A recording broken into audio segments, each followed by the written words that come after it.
Another draft profile for you here on the Flex Zone Podcast, bringing that heat as we get ready for the 2022 NFL Draft, less than a week away.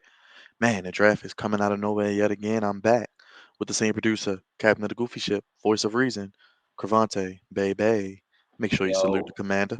yo. We are back and with another profile. Got another one. I think it's gonna be a lot of guys just like this one. The pass catching variety that's gonna go in this here first round.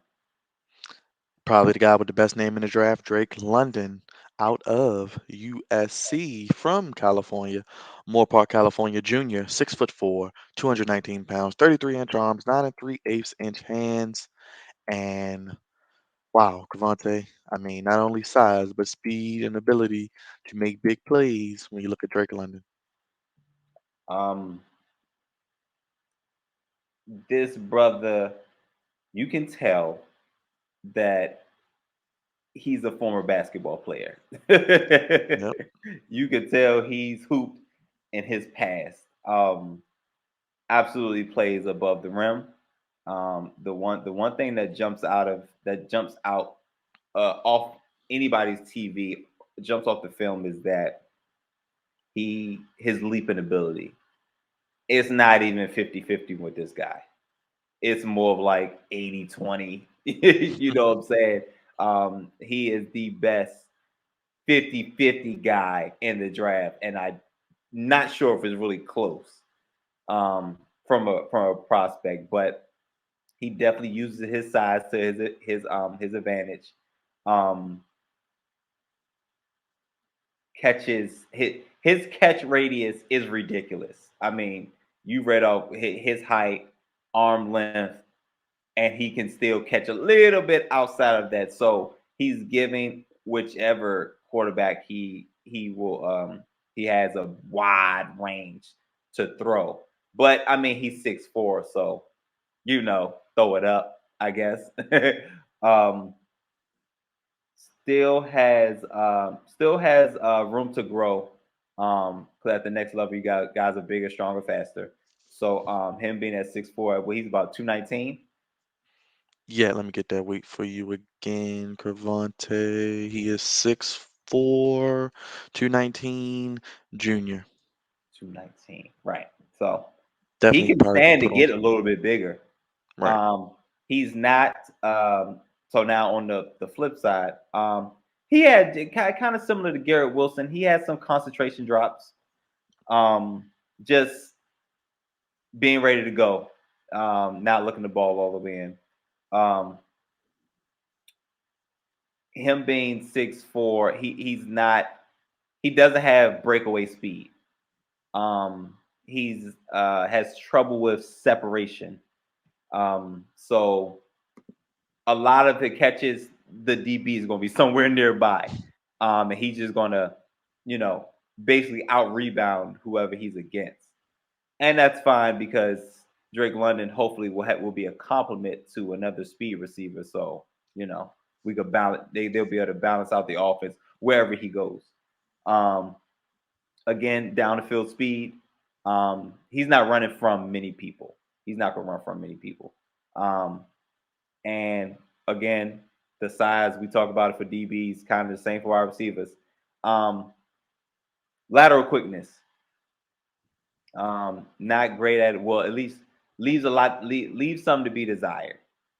Um, so yeah, big guy. He's definitely a wide receiver one. Um, he reminds me of Mike Evans. I think that's a pretty good player comp for him. Now with Garrett Wilson, we said he'd probably be the first wide receiver taken, probably going in the top 10.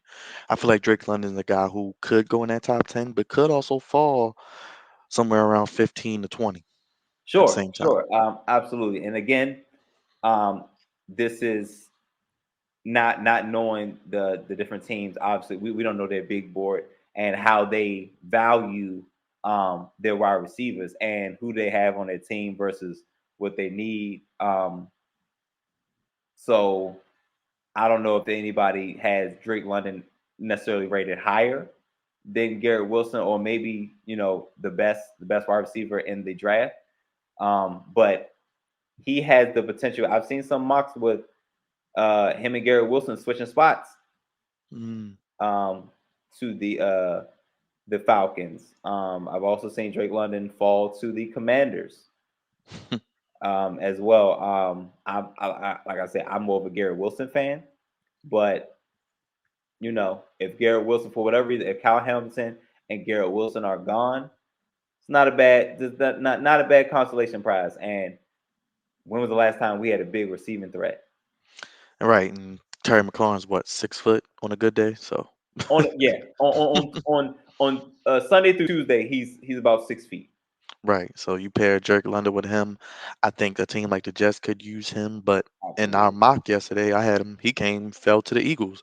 You got teams like the Saints, the Eagles, the Texans, Packers would love him, I'm sure, but they probably had to trade up. But he's an intriguing prospect for sure, and like you said, probably still a year or two away from what he's going to be. Oh yeah, yeah, yeah. Because that's not even his that's not even his final form.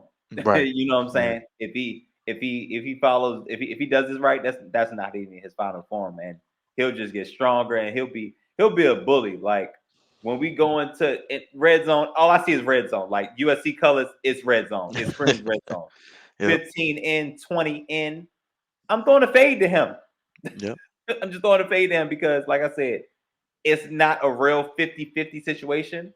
Um, Definitely more 70-30, 80-20, because this guy is a monster on the boards. Definitely, like you said, the basketball skills, being able to box people out will be huge, much like we see with Mike Evans with his ability to go up and catch the football. So Drake London, I mean, pretty good receiver. This, like we said, this is a deep receiver draft. Could see 6, 7 guys go in the first round.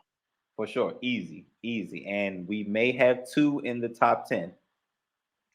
Definitely, definitely, definitely. Any other things on Drake London before we wrap it up? Um, no, just obviously his height is going to be very, very intriguing. That is part of. He definitely has elite size, and that's what's going to be intriguing for most teams. You can't teach size, Right. and wide receivers that have a basketball background. Oh man, it's going to be pitch and catch, man. And I think he plays a little bit faster too than maybe his 40 time would dictate. But Oh, okay. So another thing, he's a big guy.